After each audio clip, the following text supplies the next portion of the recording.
Api di Bukit Menoreh. Cerita, Esa Mintarja. Audiobook, novel silat. Bab 22. Dalam keheningan malam itu tiba-tiba terdengar Sidanti berdesah, terlambat. Tidak ada gunanya lagi. Untara telah mati.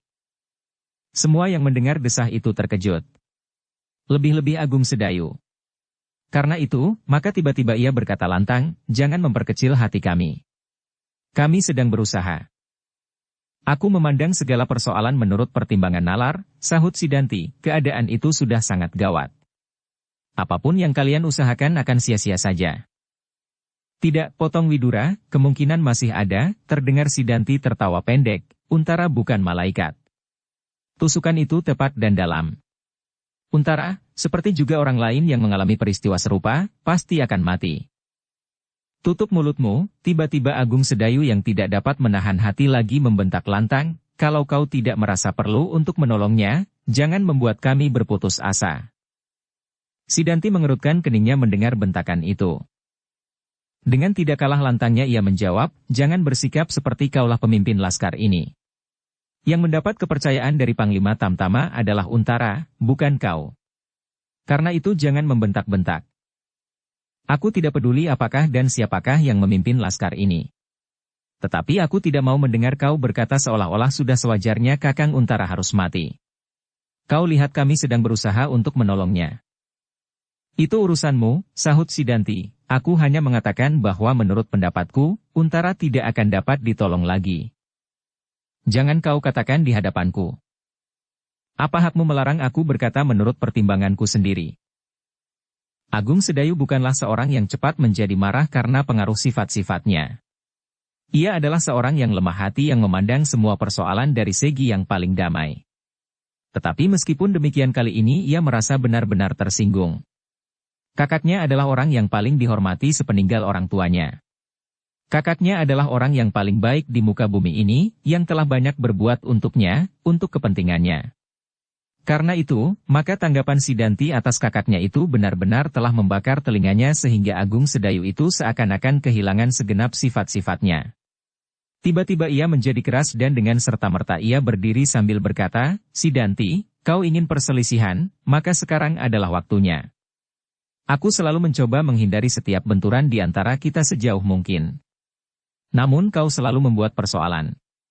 Sekarang, kalau kau menantang aku terima tantanganmu. Dengan atau tanpa senjata. Tak seorang pun yang menyangka bahwa Agung Sedayu akan mengucapkan kata-kata itu. Kata-kata yang terlalu keras dan langsung. Kata-kata yang menggeletar karena getaran di dalam dadanya. Getaran yang telah memenuhi rongga hatinya yang betapapun luasnya. Sehingga akhirnya meluap juga, menggetarkan udara malam yang dingin.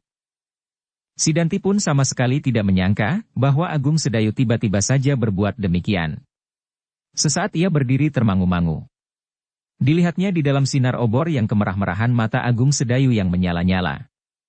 Namun Sidanti adalah seorang yang keras hati. Ketika ia menyadari keadaan, tiba-tiba ia mengangkat dadanya.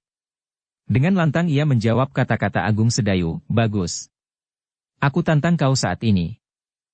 Agung Sedayu tidak menunggu apapun lagi. Setapat ia maju. Dan ketika ia melihat di tangan Sidanti masih tergenggam senjatanya yang aneh, maka dengan tanpa menghiraukan apapun lagi, dengan tangkasnya ditariknya pedangnya dari urangkanya. Tetapi tepat pada saatnya Widura telah berdiri di antara mereka. Dengan tenang ia berkata, aku memerintahkan kalian menghindari bentrokan yang dapat terjadi. Aku perintahkan pada Sidanti selaku seorang prajurit di bawah pimpinanku, dan aku perintahkan kepada Agung Sedayu selagi masih keponakanku. Kembali suasana menjadi sunyi senyap. Sidanti dan Agung Sedayu merasakan perbawa kata-kata Widura. Karena itu, maka mereka pun menundukkan wajah masing-masing. Sesaat kemudian terdengar pula Widura itu berkata, sekarang bawa Untara kembali ke Sangkal Putung. Cepat supaya kita dapat memberikan pertolongan yang lebih baik. Darah telah terlampau banyak tertumpah di sini. Apakah masih ada yang akan memeras lagi darahnya? Apalagi tanpa arti? Agung Sedayu tidak menjawab. Tetapi segera ia melangkah mendekati tubuh kakaknya dan ikut serta mengangkatnya. Namun terasa bahwa sesuatu bergolak di dalam dadanya. Sedang Sidanti masih tegak di tempatnya. Diawasinya Agung Sedayu melangkah pergi, menyarungkan pedangnya dan kemudian bersama-sama dengan beberapa orang mengangkat tubuh Untara. Widura pun kemudian meninggalkan Sidanti itu pula. Di belakang mereka yang mengangkat tubuh Untara, Widura berjalan sambil menggigit bibirnya. 1001 macam persoalan membentur dinding hatinya. Untara yang baru saja sembuh dari lukanya, kini telah terluka kembali. Bahkan agak lebih parah. Kalau anak muda itu tidak segera mendapat pengobatan yang baik, maka jiwanya ada dalam bahaya. Ketika Laskar Pajang dan anak-anak muda Sangkal Putung pergi meninggalkan tempat itu, maka Sidanti masih saja berdiri seperti patung. Dilihatnya Widura berjalan sambil menundukkan kepalanya dan dilihatnya Laskar itu seakan-akan berduka. Tiba-tiba timbullah iri di hatinya, apakah kalau aku terluka maka semua orang akan berduka seperti itu, katanya dalam hati. Ketika kemudian terdengar suara ayam jantan berkokok, Sidanti itu terkejut. Terasa kemudian betapa silirnya angin yang mengusap tubuhnya. Ketika ia mengangkat wajahnya dilihatnya bintang-bintang masih bercahaya di langit di atas kepalanya. Dilihatnya bintang Bima Sakti melintang dari kutub ke kutub, di lingkaran serbuk bintang yang keputih-putihan seperti awan yang bercahaya. Di mukanya berpuluh-puluh obor berjalan semakin lama menjadi semakin jauh. Ketika ia kemudian melangkah, tiba-tiba ia dikejutkan oleh sebuah desir yang lembut. Cepat ia berpaling sambil menyiagakan senjatanya. Tetapi kemudian ia menarik nafas dalam-dalam ketika ia melihat orang yang mendatanginya. Gurunya, Ki Tambak Wedi. Apakah kau terkejut, Sidanti? Sidanti menarik nafas. Jawabnya, ya guru. Aku baru saja bertempur di sini. Karena itu, maka aku masih diliputi oleh suasana itu, gurunya itu tertawa pendek, aku melihat pertempuran ini. Aku melihat pula kalian mencari pemimpin kalian yang bernama Untara itu. Sidanti tersenyum pula, Pokal orang-orang gila itu, desisnya. Ki Tambak Wedi itu pun kemudian mengawasi obor-obor yang semakin menjauh. Nyala apinya kemudian seakan-akan hanya merupakan bintik-bintik merah yang bergerak-gerak di atas layar yang hitam. Dalam pada itu, Agung Sedayu dengan penuh keprihatinan membawa tubuh kakaknya bersama-sama beberapa orang lain. Terasa pula padanya, alangkah besar bahaya yang selama ini mengancam jiwa kakaknya dalam pengabdiannya. Luka kakaknya yang pertama seakan-akan baru kemarin dibebatnya di daerah sekitar Macanan. Kini kakaknya sudah terluka kembali. Namun demikian, kakaknya bukanlah korban satu-satunya. Di daerah bekas pertempuran itu masih banyak tubuh-tubuh lain yang bergelimpangan. Kawan atau lawan. Beberapa di antara mereka sudah tidak bernyawa lagi. Namun sebagian lagi masih hidup, merintih-rintih menahan sakit.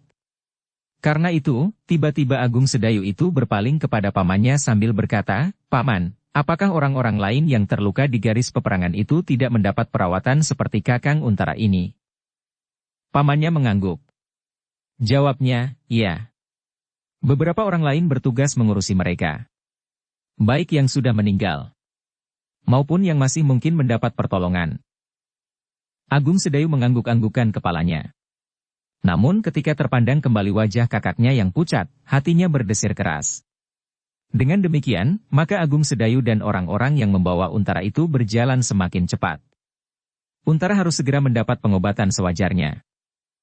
Kabar tentang Untara segera tersebar ke seluruh Sangkal Putung. Beberapa orang semula menjadi kecewa mendengar berita itu. Salah seorang di antara mereka berkata, kalau begitu, Untara benar-benar bukan orang yang pantas kita harapkan di sini. Seperti kabar-kabar yang kita dengar, ternyata Untara sama sekali tidak mampu mempertahankan dan menyelamatkan dirinya sendiri. Kau salah, jawab yang lain. Untara sebenarnya tidak sisip dari berita yang kita dengar di sini. Ternyata Untara memang tidak dapat dikalahkan oleh macan kepatihan. Seseorang melihat Untara berhasil merobek lengan Tohpati. Bahkan kemudian mendesaknya terus. Seandainya Tohpati tidak segera mengundurkan dirinya, maka kemungkinan yang hampir pasti, Tohpati akan dapat dibinasakan oleh Untara. Namun, ketika kita sedang mengejar laskar lawan yang mengundurkan diri, seseorang menyerangnya dengan curang, menusukkan pisau itu terhunjam di punggungnya. Orang pertama menyesal atas penilaiannya terhadap Untara. Karena itu cepat-cepat ia membetulkan kesalahan, aku keliru. Ternyata Untara benar-benar mengagumkan. Namun jika seandainya seseorang berhasil melukainya, meskipun dari belakang, maka orang yang melakukan itu pasti seseorang yang pilih tanding pula. Mungkin, jawab orang kedua, di dalam laskar lawan terdapat alap-alap Jalatunda, Plasa Ireng dan lain-lain. Plasa Ireng sudah mati. Orang kedua itu mengerutkan keningnya. Ya, ia mati dalam keadaan yang mengerikan. Sidanti benar-benar berdarah dingin.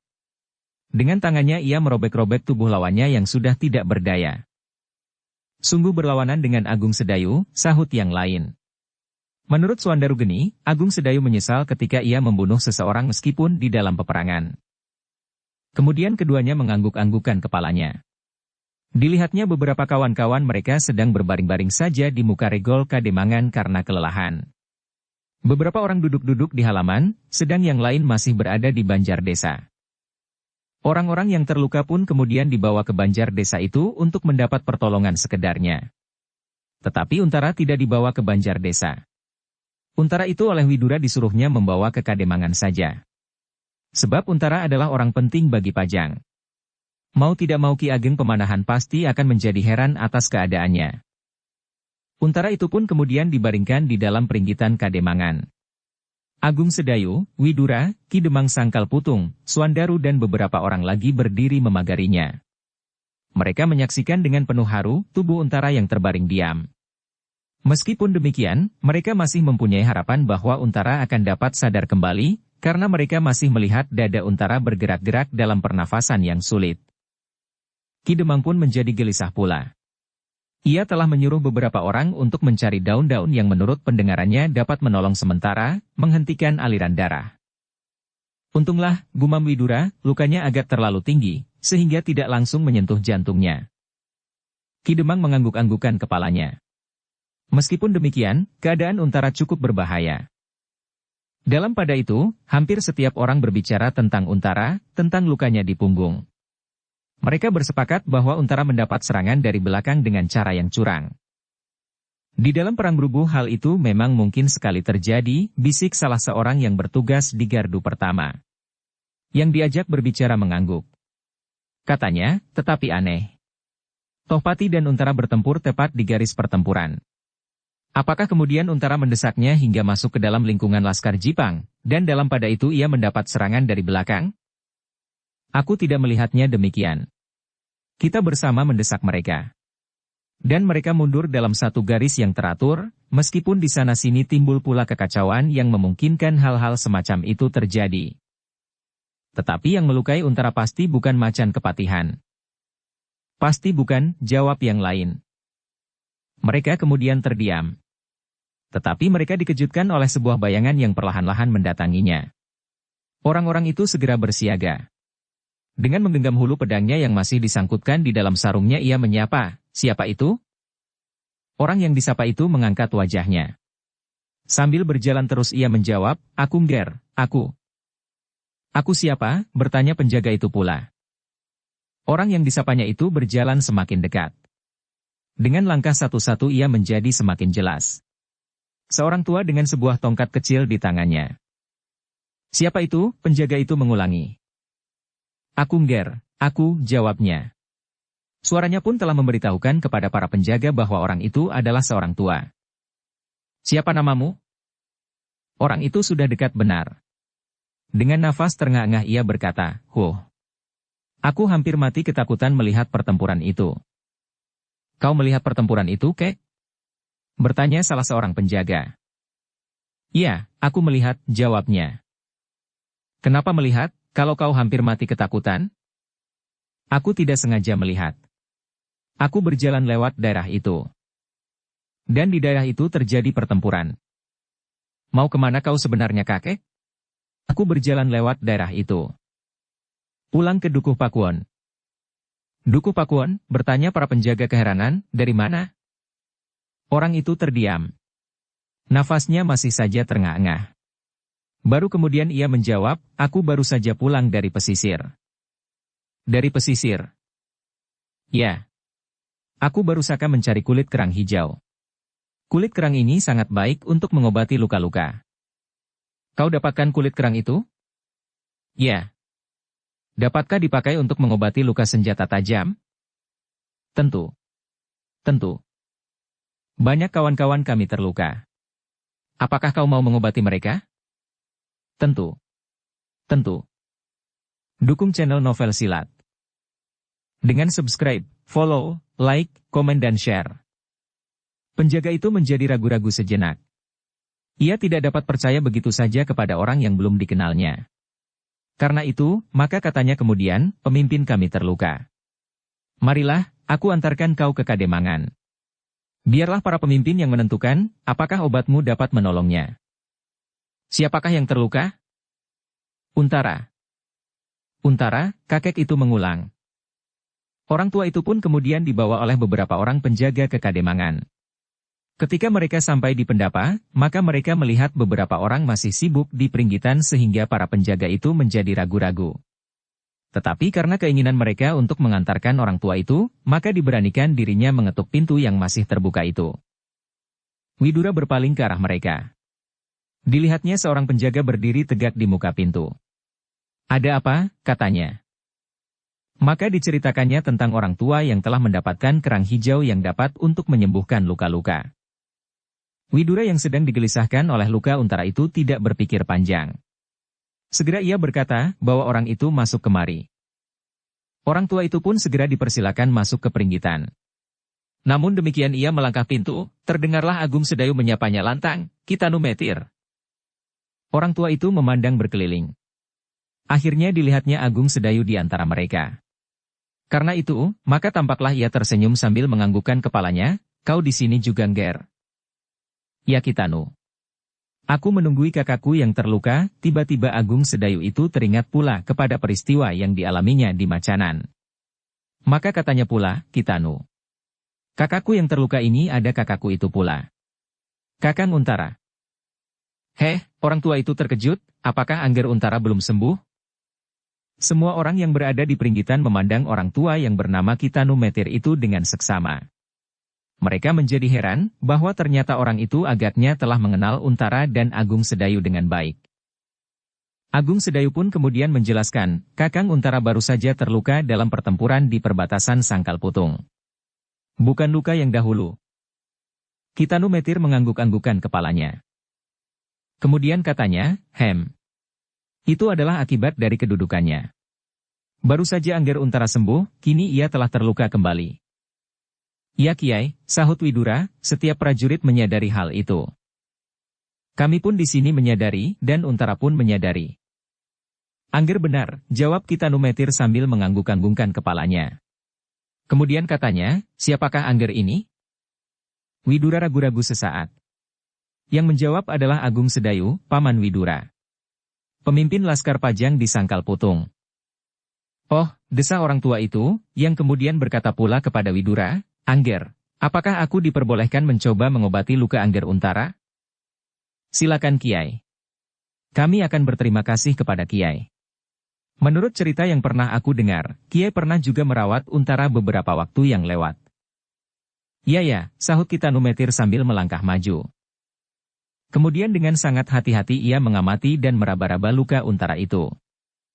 Semua orang menegang nafas. Mereka berharap-harap cemas, mudah-mudahan orang tua itu dapat memberinya obat. Tampaklah Kitanu Metir mengerutkan keningnya. Kemudian kepada Agung Sedayu ia berkata, "Angger, tolonglah aku membuka bajunya." Dengan tergesa-gesa Agung Sedayu pun segera menolong Kitanu Metir, dengan sangat hati-hati membuka baju Untara. Dari bungkusannya, Kitanu Metir mengeluarkan beberapa jenis obat-obatan, yang kemudian dilumurkan di sekitar luka Untara. Marilah kita berdoa di dalam hati kita. Sebab kita hanya wenang berusaha, dan Tuhanlah yang akhirnya menentukan. Mudah-mudahan Angger Untara segera sembuh. "Apakah luka itu tidak terlalu berat Kiai?" bertanya Agung Sedayu dengan cemas. Kitanu Metir menggeleng, "Tidak terlalu berbahaya." Semua orang menarik nafas panjang mendengar keterangan Kitanu Metir, meskipun banyak di antara mereka yang meragukannya. Kalau luka itu tidak berat, maka orang seperti Untara itu tidak akan mengalami pingsan sedemikian kerasnya. "Angger," berkata Kitanu Metir kepada Widura, "biarlah Angger Untara beristirahat. Dan biarlah udara di peringgitan ini menjadi sejuk. Karena itu, apabila tidak berkeberatan, biarlah yang kurang berkepentingan meninggalkan ruangan ini. Widura menjadi ragu-ragu untuk sesaat, dia matinya wajah orang tua itu. Namun kemudian ia berkata, baiklah. Biarlah ruangan ini menjadi jernih. Beberapa orang lain segera meninggalkan ruangan itu. Mereka mengerti juga, bahwa dengan demikian udara di dalam ruang peringgitan itu menjadi tidak terlalu panas. Di dalam ruang itu kini tinggal Widura, Ki Demang Sangkal Putung, Agung Sedayu dan Swandaru. Dari balik dinding Sekar Mirah mencoba mengintip mereka. Tetapi ia tidak berani masuk ke dalam peringgitan itu, sebab agaknya ayahnya dan beberapa orang yang lain lagi berwajah tegang. Dari beberapa orang ia mendengar bahwa Untara terluka. Sekar Mirah menjadi gembira ketika ayahnya memanggilnya. Setelah ia berlari menjauh, maka dari kejauhan itu ia menjawab, "Ya ayah. Kemarilah." Dengan berlari-lari kecil Sekar Mirah itu masuk ke peringgitan dari pintu belakang. Gadis itu tertegun di pintu ketika ia memandang wajah Agung Sedayu yang suram. Tetapi kesuramannya itu tampaknya menambah Agung Sedayu menjadi dewasa. "Ambillah jeruk," berkata ayahnya. "Jeruk apa ayah?" "Jeruk pecel," sahut ayahnya. "Ya ayah," jawab gadis itu sambil berlari. Widura sekejap memandang wajah kemenakannya. Ia melihat sesuatu pada wajah itu. Namun ia tidak berkata apapun. Setelah ruangan itu menjadi sepi, maka terdengarlah Agung Sedayu bertanya, "Kitanu, apakah benar luka itu tidak begitu parah?" "Luka itu tidak parah Ger, tetapi aku kira tidak membahayakan jiwanya apabila aku berhasil mengembalikan pernafasannya dengan wajar. Yang lebih berbahaya bagi Angger Untara bukan luka itu, tetapi lihatlah." Kitanu Metir itu kemudian menunjukkan sebuah noda kebiru-biruan di lambung kanan Untara.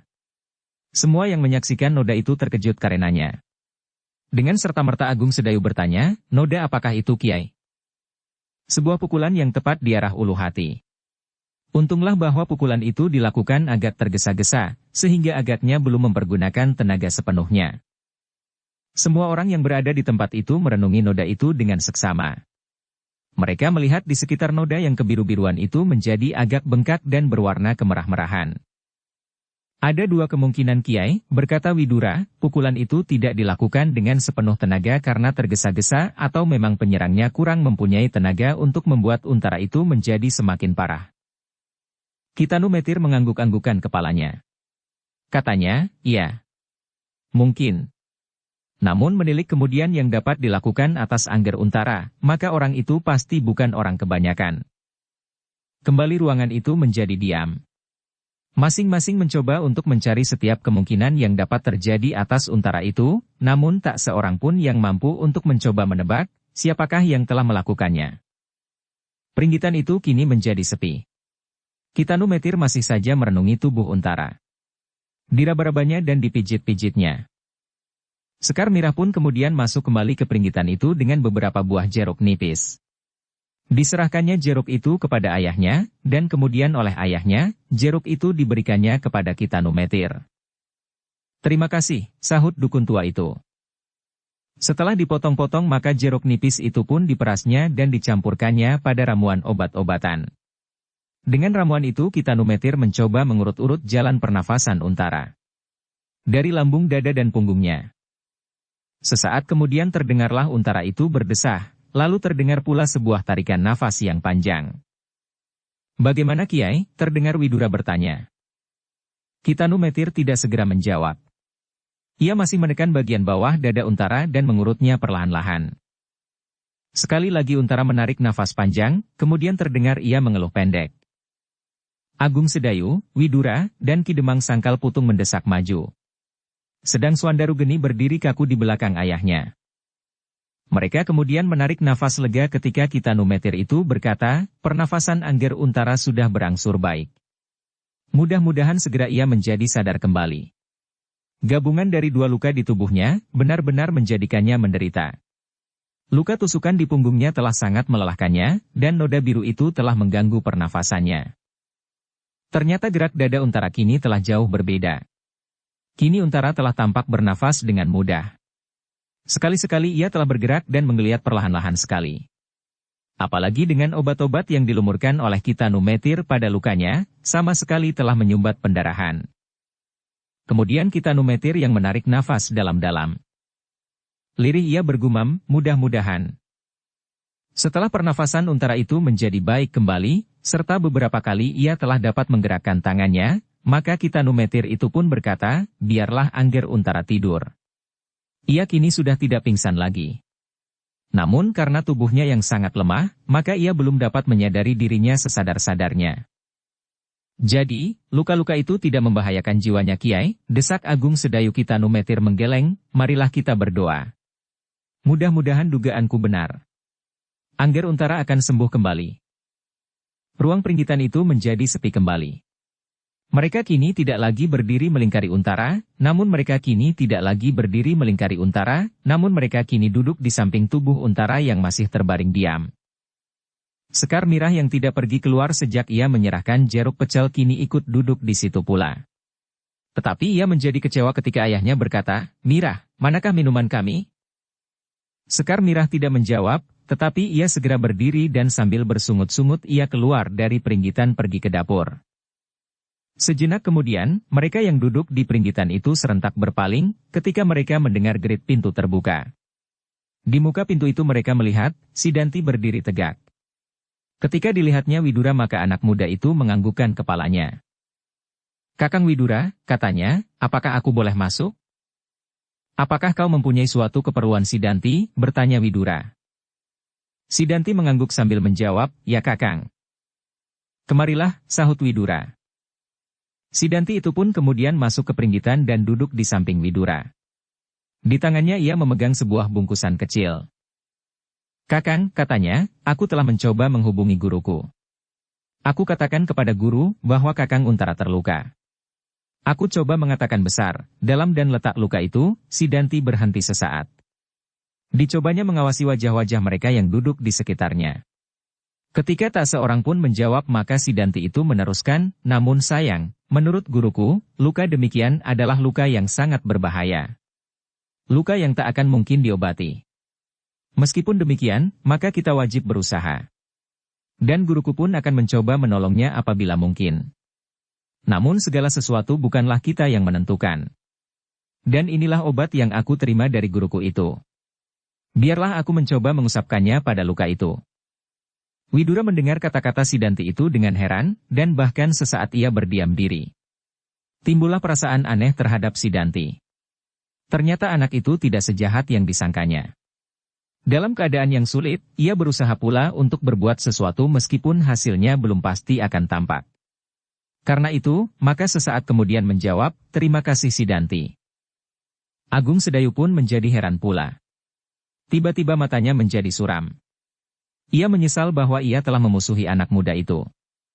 Ternyata kini ia telah berbuat sesuatu untuk keselamatan kakaknya. Ki Demang dan Swandaru Geni pun menjadi bersenang hati atas sikap itu. Dengan demikian, maka pertentangan di antara mereka menjadi semakin tipis.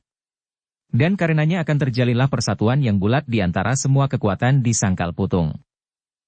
Tetapi yang masih saja berdiam diri adalah Kitanometer. Ia masih belum tahu obat apakah yang dibawa oleh si Danti itu. Karena itu, maka katanya, Angger, apakah aku boleh melihat obat itu? Si Danti memandang kepada Kitanometer dengan penuh curiga, sehingga kemudian ia bertanya kepada Widura, siapakah orang ini Kakang?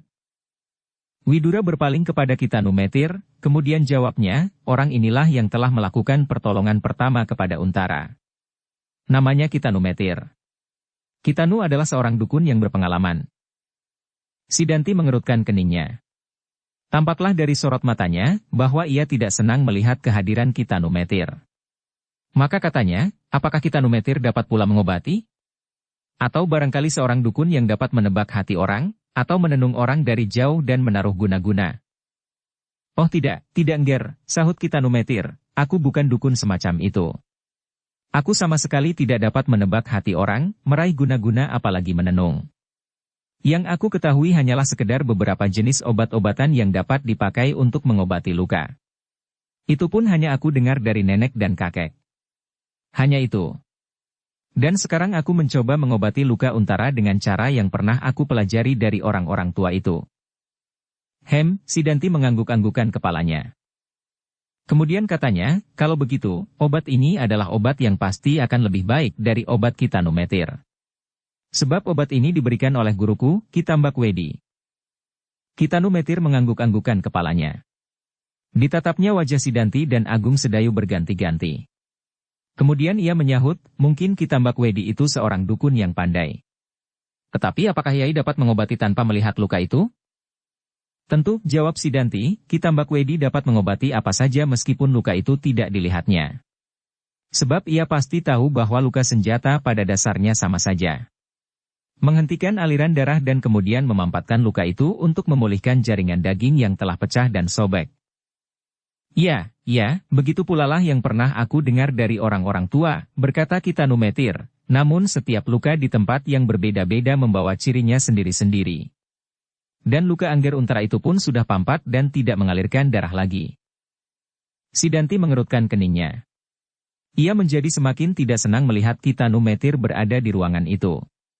Ketika ia berpaling kepada Untara, maka katanya, apakah tubuh itu akan kita biarkan terbaring diam untuk kemudian mati? Kita harus berusaha, meskipun seandainya usaha itu gagal. Namun kita akan mengkhianatinya apabila kita biarkan saja Untara itu mati tanpa ikhtiar apapun. Widura menjadi ragu-ragu sejenak. Dibiarkannya mereka berdua berbicara. Sementara itu ia mencari kemungkinan-kemungkinan yang akan terjadi. Namun ia tidak akan dapat menolak kebaikan hati Kitambakwedi. Akhirnya Widura itu pun berkata, Sidanti, darah yang mengalir dari luka itu telah berhenti. Untara kini telah tidur nyenyak. Biarlah obat itu kau berikan kepadaku. Nanti apabila ia telah bangun, biarlah aku mengobati lukanya, atau biarlah Kitanumetir yang melumurkannya. Kenapa kita menunda sampai nanti, Kakang Untara pasti akan lebih menderita.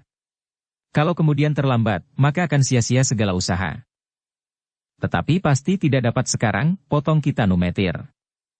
Obat itu mungkin sekali akan mengadakan tenggang-menenggang dengan obat yang lebih dahulu telah aku lumurkan. Karena itu biarlah obat itu menunjukkan akibatnya dahulu. Kalau ternyata tidak bermanfaat, baiklah kita ganti dengan obat yang lain. Banyak waktu yang terbuang, jawab Sidanti, kemudian kepada Widura ia berkata, Kakang, aku minta izin untuk mencoba mengobati luka itu.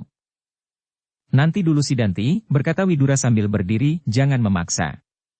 Aku sangat berterima kasih kepadamu dan kepada Kitambakwedi yang telah sudi memberikan obat itu. Namun sayang bahwa luka itu telah terlanjur diobati, dan darahnya telah tuntas. Karena itu, marilah berikan kepadaku, barangkali nanti kita perlukan. Sidanti itu pun menjadi sangat kecewa. Sehingga ia menggeram. Meskipun demikian ia masih ingin memaksa, katanya, Kakang, buat apa kita percaya kepada dukun itu? Biarlah aku mengobati luka itu kalau dukun itu marah, biarlah aku patahkan lehernya. Ampun Ger, jangan patahkan leherku. Aku masih sangat memerlukannya, tiba-tiba Kitanumetir itu menyahut, tetapi demi kesembuhan Angger Untara, jangan kau sentuh tubuhnya. Agung Sedayu menjadi bingung mendengarkan pembicaraan itu. Tetapi tiba-tiba ia menjadi sangat tidak senang mendengar Sidanti mengancam Kitanumetir. Meskipun ia dapat menghargai usaha Sidanti, namun ia tidak dapat melupakan bahwa Kitanumetir pernah menolong Untara itu dahulu, meskipun ia tidak tahu apa yang telah terjadi setelah ia meninggalkan rumah Kitanumetir itu, namun Untara itu ternyata tertolong jiwanya. Sedang obat yang dibawa Sidanti itu masih harus diuji pula. Karena itu, maka tiba-tiba ia berkata, Kakang Sidanti, berikanlah obat itu kepada Paman Widura. Biarlah besok atau nanti, Paman Widura melumurkannya. Sidanti itu memandang wajah Agung Sedayu dengan tajamnya. Kemudian terdengarlah suaranya parau, Agung Sedayu. Ternyata kau tidak mempunyai rasa kasih sayang terhadap kakakmu itu. Apakah kau akan menunggu sampai Untara mati, baru akan kau obati lukanya? Kalau Kakang Untara gugur, maka sudah tentu akulah yang paling bersedih. Tetapi ia kini sudah berangsur baik. Karena itu jangan diganggu. Sidanti itu berpaling kepada Widura. Dengan wajah yang tegang ia berkata, bagaimana Kakang? Berikan obat itu kepadaku, Sidanti. Sidanti itu menjadi tegang. Namun kemudian ia tidak akan dapat memaksakan kehendaknya. Karena itu diberikannya bungkusan daun waru di tangannya itu kepada Widura. Inilah Kakang. Namun kalau untara itu tidak tertolong, maka kalianlah yang telah membunuhnya. Meskipun demikian, aku mengharap obat itu akan dicoba pula.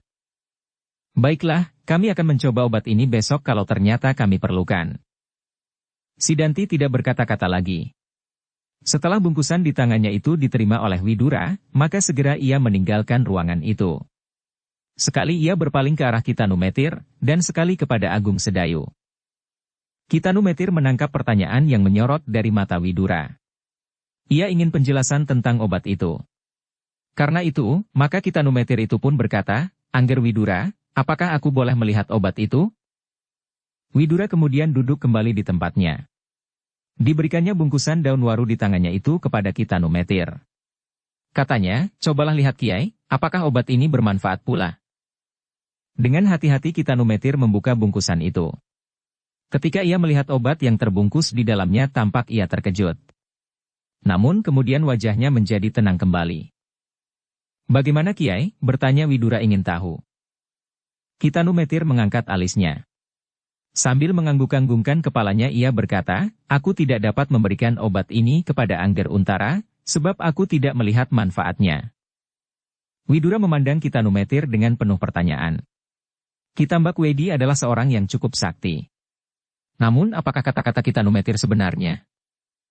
Kitanumetir melihat kebimbangan di wajah Widura. Karena itu ia mencoba menjelaskan, "Aku mempergunakan obat yang berlawanan dengan obat ini. Aku kira akibatnya akan merugikan Angger Untara itu. Karena itu, biarlah kita tunggu saja sampai besok pagi.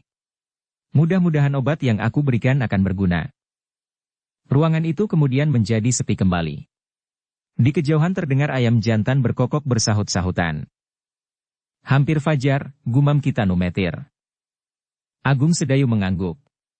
Perlahan-lahan ia bangkit dan mendekati tubuh Untara terbaring. Tiba-tiba Agung Sedayu itu membungkukkan badannya sambil berkata lirih, "Kitanu, Kakang Untara telah bangun." Kitanumetir itu pun segera berdiri dan mendekati Untara pula. Demikian pula Ki Demang Sangkal Putung dan Suandaru Geni. Mereka bersama-sama berdiri mengelilingi pembaringan Untara. Untara itu kini telah dapat menggerakkan kepalanya. Sekali ia menarik nafas panjang, dan kemudian perlahan-lahan ia membuka matanya. Namun sesaat kemudian mata itu terpejam kembali. "Masih sangat lemah," desis Kitanumetir, "tetapi pernafasannya telah menjadi wajar kembali." Agung Sedayu mengangguk-anggukkan kepalanya. Dengan tegang ia menunggu perkembangan keadaan Untara. Sehingga karenanya maka ia tetap saja berdiri di samping kakaknya ketika orang-orang lain telah duduk kembali ke tempatnya. Sesaat kemudian Sekar Mirah datang sambil membawa minuman hangat. Setelah diserahkannya mangkuk-mangkuk itu maka ia duduk di samping kakaknya. Tetapi segera ayahnya berkata, "Kau harus menyiapkan makan pagi Sekar Mirah." Sekar Mirah itu mengerutkan keningnya. Sambil memberengut ia menjawab, "Ayah, aku ingin istirahat. Meskipun aku tidak bertempur, tetapi semalam suntuk aku berjalan mondar-mandir di dapur, menyiapkan segala macam makan dan minuman. Apakah aku tidak boleh duduk sebentar saja?" "Duduklah, bahkan tidurlah. Tetapi tidak di sini." Sekar Mirah pun kemudian berdiri dan berjalan ke belakang. Wajahnya menjadi gelap dan sekali ia berpaling sambil mencibirkan bibirnya kepada Suandaru Geni. "Kenapa aku?" bentak Suandaru. "Apa?" sahut Sekar Mirah, "aku kan tidak apa-apa." "Kau mencibir aku," jawab Suandaru. "Salahmu kau melihat bibirku."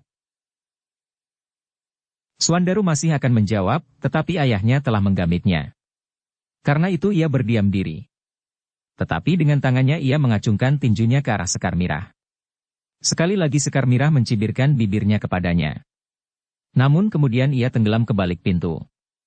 Tetapi sebelum ia hilang di belakang daun pintu itu, maka ia pun sempat memandang Agung Sedayu dengan sudut matanya, sehingga Agung Sedayu tertunduk karenanya.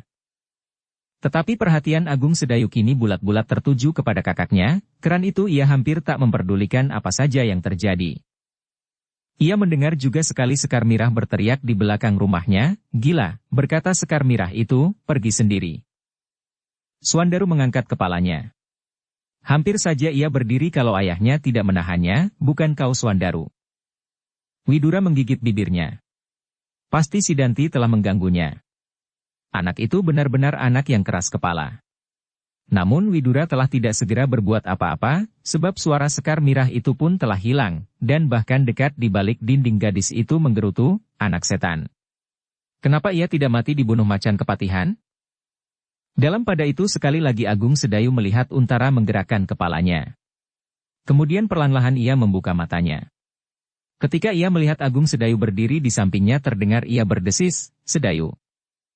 "Ya Kakang," jawab Agung Sedayu serta-merta. Namun Untara itu terdiam. Kembali matanya terkatup. Namun wajahnya kini sudah tidak seputih mayat. Perlahan-lahan warna-warna merah mulai menjalari wajah itu. Dan perlahan-lahan kepercayaan Agung Sedayu pun tumbuh pula. Kitanumetir, setelah meneguk minuman hangat itu, berdiri pula mendekati Untara. Dirabanya dada anak muda itu, kemudian diurut-urutnya lambungnya. Sekali lagi Untara membuka matanya. Ketika ia melihat Kitanumetir berdiri di sampingnya pula, maka tampaklah bibirnya bergerak. "Kia di sini?" "Yang Ger, aku melihat pertempuran itu. Dan aku sengaja datang karena aku mendengar Angger terluka." Untara menarik nafas dalam-dalam. Jawabnya, "Iya, aku terluka." Kemudian desisnya, "Sedayu. Kemarilah. Kau ingin tahu siapa yang melukai aku?" Bukan main terkejutnya Sedayu mendengar kata-kata kakaknya itu. Karena itu dengan serta-merta ia melangkah lebih mendekati kakaknya sambil berdesis, "Ya Kakang, katakanlah siapa yang telah melukai Kakang?" Tidak saja Agung Sedayu yang tertarik pada kata-kata itu. Namun semuanya tertarik pula. Karena itu, maka semua yang hadir di situ bergeser mendekat. Namun Untara ternyata masih terlalu lemah. Tiba-tiba matanya terpejam kembali. "Kakang," panggil Agung Sedayu. "Jangan Ger," berkata Kitanumetir, "jangan dipaksa." Agung Sedayu menggeram. Ia ingin segera tahu siapa yang telah melakukan perbuatan itu. Tohpati atau alap-alap Jalatunda.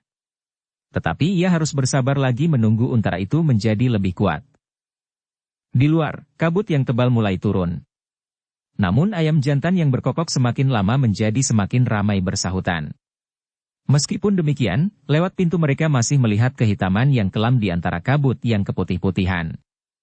Tetapi mereka menyadari bahwa sebentar lagi, fajar telah menjenguk di garis kaki langit. Kini mereka tidak dapat berdiri saja di seputar Untara. Widura dan Kitanumetir minta diri sesaat kepada Agung Sedayu untuk sesuci, untuk kemudian mereka bergantian menunggu Untara yang terluka itu. "Silakan Paman," berkata Agung Sedayu. Kidemang Sangkal Putung dan Swandaru pun kemudian meninggalkan ruangan itu, sehingga kini tinggallah Agung Sedayu seorang diri. Telah lama Widura menunggu kesempatan itu. Berjalan berdua dengan Kitanumetir. Dan kesempatan itu kini datang. Karena itu, maka berkata Widura itu sambil berjalan ke Padesan, "Kitanumetir, apakah Kitanu telah pernah datang ke tempat ini sebelumnya?" Kitanumetir menggeleng, "Belum Ger." Widura tersenyum. Katanya, "Baru kali ini?" "Ya," sahut orang tua itu, "ke daerah-daerah sekitar tempat ini?" "Juga belum." "Kitanumetir benar-benar belum mengenal aku?" Kitanumetir berhenti. Dia matinya Widura dengan seksama, namun ia menggeleng, "Belum Ger. Baru kali ini aku mengenal Angger Widura." Sekali lagi Widura tersenyum, "Mungkin Kiai benar." Kitanumetir terkejut. Bagaimana sesaat kemudian ia tersenyum sambil berjalan terus. Sepeninggal Widura, Agung Sedayu masih juga menunggu kakaknya dengan tekun. Sekali-sekali dilihatnya Untara menarik nafas panjang. Namun Untara itu masih belum juga membuka matanya kembali. Agung Sedayu hampir-hampir menjadi tidak sabar menunggu. Ia ingin segera tahu, siapakah yang melukai kakaknya itu. Tetapi ia tidak berani memaksa kakaknya untuk berbicara. Sesaat kemudian ketika Untara itu membuka matanya kembali, segera Agung Sedayu membungkukkan badannya sambil berbisik, "Kakang, apakah akan mengatakan kepadaku, siapakah yang telah melukai Kakang?" Untara menarik nafas panjang. Tampak ia menyeringai, kemudian mencoba menggerakkan tangannya, "Tanganku masih lemah sekali," desisnya. "Jangan bergerak-gerak dulu Kakang," Agung Sedayu mencoba mencegahnya. Untara mengangguk kecil. "Di mana Paman Widura?" "Baru sesuci Kakang," sahut Agung Sedayu. "Aku ingin mengatakan kepadanya, siapakah yang telah melukai aku."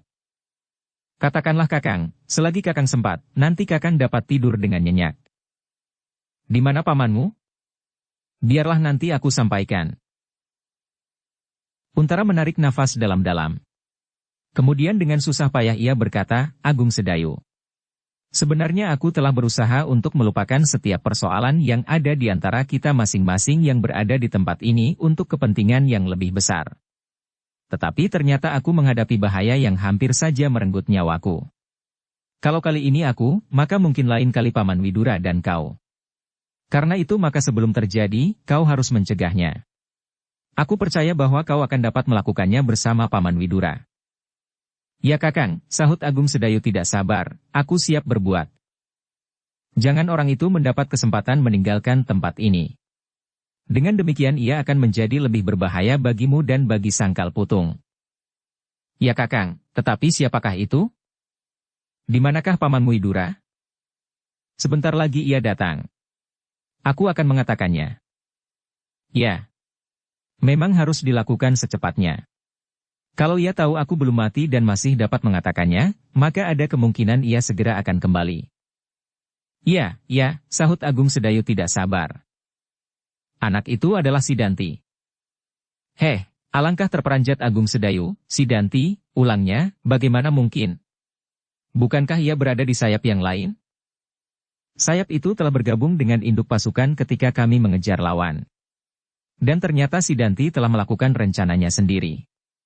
Ditinggalkannya anak buahnya untuk berbuat menurut rencananya. Aku terkejut ketika tiba-tiba ia menggamit aku. Tetapi aku tidak mendapat kesempatan. Aku berpaling pada saat pisaunya menembus punggungku. Tetapi aku tidak segera pingsan. Pukulannya lah yang menyebabkan aku tidak tahu apa lagi yang terjadi. Tetapi Tuhan Maha Besar. Aku ternyata diselamatkan olehnya dengan lantaran Kitanumetir. Terdengar gigi Agung Sedayu gemeretak. Namun ketika ia masih ingin mengajukan pertanyaan lagi, dilihatnya nafas kakaknya menjadi agak cepat. Kakang, panggil Agung Sedayu. Untara memejamkan matanya. Dicobanya untuk menenangkan hatinya. Disadarinya bahwa ia masih belum dapat terlalu banyak berbicara. Karena itu katanya, aku akan beristirahat. Katakanlah hal ini kepada Paman Widura. Agung Sedayu tidak menjawab. Tetapi dadanya seakan-akan hampir meledak. Dilihatnya kakaknya menarik nafas dalam-dalam, dan sekali Untara itu berdesis, aku masih terlalu lemah. Kini kepalaku terasa agak pening. Aku akan mencoba tidur lagi. Tidurlah Kakang, jawab Agung Sedayu, tenangkanlah hatimu. Biarkan aku selesaikan persoalan Sidanti. Jangan seorang diri, desis Untara. Tetapi Agung Sedayu tidak menjawab. Hatinya sudah tidak dapat ditahannya lagi. Meskipun selama ini Sidanti baginya seakan-akan hantu yang selalu mengejarnya kemana ia pergi, namun hantu itu kini sama sekali tidak menakutkan lagi baginya. Karena itu, maka demikian kakaknya memejamkan matanya dan mencoba untuk tidur. Cepat-cepat Agung Sedayu beringsut surut, dan dengan tergesa-gesa ia meloncat keluar peringgitan.